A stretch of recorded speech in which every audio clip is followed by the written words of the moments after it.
വയനാട്ടിലെ ഉരുൾപൊട്ടൽ ദുരിതബാധിത പ്രദേശങ്ങൾ സന്ദർശിക്കാൻ എത്തുന്ന പ്രധാനമന്ത്രി നരേന്ദ്രമോദി ഇതാ കണ്ണൂരിൽ അദ്ദേഹം വിമാനം ഇറങ്ങിയിരിക്കുന്നു. അദ്ദേഹത്തിന്റെ വിമാനത്തിന്റെ ദൃശ്യങ്ങളാണ് കാണുന്നതെന്നാണ് ഞാൻ മനസ്സിലാക്കുന്നത്. ഫെലിക്സ് ഉണ്ട് വിവരങ്ങൾ നൽകാനായിട്ട്. ഫെലിക്സ്, അങ്ങനെ പ്രധാനമന്ത്രി കണ്ണൂരിൽ വിമാനം ഇറങ്ങിയിട്ടുണ്ട്. അദ്ദേഹം പുറത്തേക്ക് ഇറങ്ങിയോ? എന്താണ് അവിടെ നിന്ന് ഏറ്റവും പുതിയ വിവരങ്ങൾ എങ്ങനെയാണ്? കൃത്യം 10:52 തന്നെ പ്രധാനമന്ത്രിയുടെ വിമാനം എയർ ഇന്ത്യ 1 വിമാനം കണ്ണൂർ വിമാനത്താവളത്തിൽ എത്തി. ഇപ്പോൾ പ്രധാനമന്ത്രി വിമാനത്തിൽ നിന്ന് പുറത്തേക്ക് ഇറങ്ങി എന്നാണ് നമുക്ക് മനസ്സിലാക്കാൻ കഴിയുന്നത്.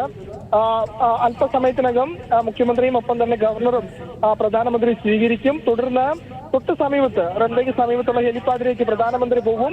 അവിടെ നിന്നുമാണ് പ്രധാനമന്ത്രി ഹെലികോപ്റ്ററിൽ യാത്ര തിരിക്കുക. പ്രധാനമന്ത്രി ഒരു ഹെലികോപ്റ്റർ ഉണ്ടാവും. മൊത്തം 4 ഹെലികോപ്റ്റർ ഉണ്ട്. അതിലൊരു ഹെലികോപ്റ്റർ കണ്ണൂരിൽ തന്നെ ഉണ്ടാകും. 3 ഹെലികോപ്റ്ററുകളാണ് കൽപ്പറ്റയിലേക്ക് പോകുക. അതിലൊരു ഹെലികോപ്റ്ററിൽ പ്രധാനമന്ത്രി, മറ്റൊരു ഹെലികോപ്റ്ററിൽ മുഖ്യമന്ത്രിയും ഒപ്പം തന്നെ ഗവർണറും ചീഫ് സെക്രട്ടറിയും അടങ്ങുന്ന സംഘമായിരിക്കും മറ്റൊരു ഹെലികോപ്റ്ററിൽ യാത്ര ചെയ്യുക. ഏതായാലും പറഞ്ഞ സമയത്തിന് മുൻപേ നേരത്തെ നമ്മൾക്ക് നൽകിയ ഷെഡ്യൂൾ അനുസരിച്ച് 11 മണിക്ക് ശേഷം പ്രധാനമന്ത്രിയുമായുള്ള വിമാനം ഇവിടെ എത്തുമെന്നായിരുന്നു. എന്നാൽ 10:52 തന്നെ പ്രധാനമന്ത്രിയുമായുള്ള എയർ ഇന്ത്യ 1 വിമാനം കണ്ണൂർ വിമാനത്താവളത്തിലെ റൺവേയിൽ ലാൻഡ് ചെയ്തു. അല്പസമയം മുമ്പ് നമ്മൾ മനസ്സിലാക്കുന്നതനുസരിച്ച് ഇപ്പോൾ മുഖ്യമന്ത്രിയും ഒപ്പം തന്നെ ഗവർണറും പ്രധാനമന്ത്രി സ്വീകരിക്കുകയാണ്. അതിനുശേഷം ഹെലികോപ്റ്ററുകൾ തയ്യാറായി നിൽക്കുന്നുണ്ട്. ഹെലികോപ്റ്ററുകൾ ഈ റൺവേക്ക് തൊട്ട് സമീപത്തായി തന്നെ ഹെലികോപ്റ്ററുകളുണ്ട്. ഈ ഹെലികോപ്റ്ററുകളിൽ മുഖ്യമന്ത്രിയും പ്രധാനമന്ത്രിയും ഒപ്പം തന്നെ ഗവർണറും ഇവിടെ നിന്നും വയനാട്ടിലേക്ക് തിരിക്കുമെന്നാണ് നമുക്ക് മനസ്സിലാക്കാൻ കഴിയുന്നത്. ഏതായാലും പറഞ്ഞതിലും കുറച്ച് സമയം നേരത്തെ പ്രധാനമന്ത്രിയുമായുള്ള വിമാനം കണ്ണൂർ വിമാനത്താവളത്തിൽ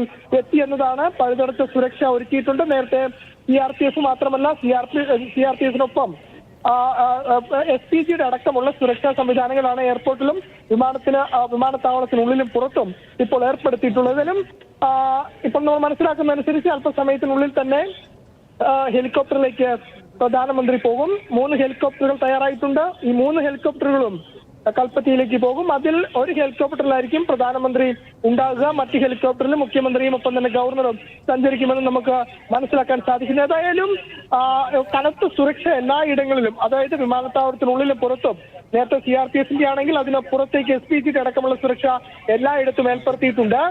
മുഖ്യമന്ത്രിയും ഒപ്പം തന്നെ ഗവർണറും കണ്ണൂർ ഗസ്റ്റ് ഹൗസിലാണ് ഇന്നലെ താമസിച്ചിരുന്നത്. അവിടെ നിന്നും 10:30 തന്നെ 2 പേരും കണ്ണൂർ വിമാനത്താവളത്തിൽ എത്തി. 10:52 പ്രധാനമന്ത്രിയുമായുള്ള വിമാനം എയർ ഇന്ത്യ 1 വിമാനം ഇവിടേക്ക് എത്തിയത്. ഹെലികോപ്റ്ററുകൾ തയ്യാറായിട്ടുണ്ട്.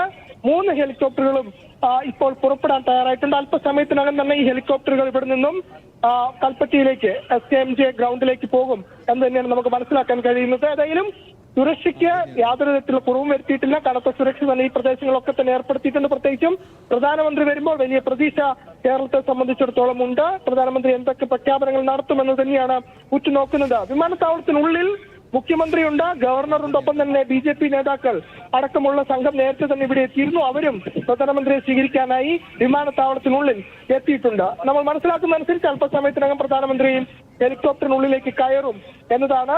വളരെ പെട്ടെന്ന് ഇവിടെ നിന്നും വളരെ പെട്ടെന്ന് തന്നെ അവിടേക്ക് ഏതാണ്ട് 3/4 മണിക്കൂറിനുള്ളിൽ തന്നെ കൽപ്പറ്റയിലേക്ക് എത്താൻ കഴിയുമെന്നതാണ്. ഏതായാലും അവിടെ എത്തിയ ശേഷം പ്രധാനമന്ത്രി ഈ പറയുന്ന പ്രദേശങ്ങൾ ചുരൽമലയിൽ മുണ്ടക്കൈ അടക്കമുള്ള സ്ഥലങ്ങളിൽ സന്ദർശനം നടത്തി അവിടെ എത്തിയ ശേഷം തിരികെ മടങ്ങുന്നതിന് മുൻപ് ഏതായാലും വലിയ പ്രഖ്യാപനങ്ങൾ ഉണ്ടാകും എന്ന് തന്നെയാണ് നമുക്കിപ്പോൾ മനസ്സിലാക്കാൻ കഴിയുന്നത്. ഏതായാലും വലിയ പ്രതീക്ഷയോട് കൂടി തന്നെയാണ് പ്രധാനമന്ത്രിയുടെ സന്ദർശനത്തെ കേരളത്തിലെ ഓരോരുത്തരും ഉറ്റുനോക്കുന്നത്.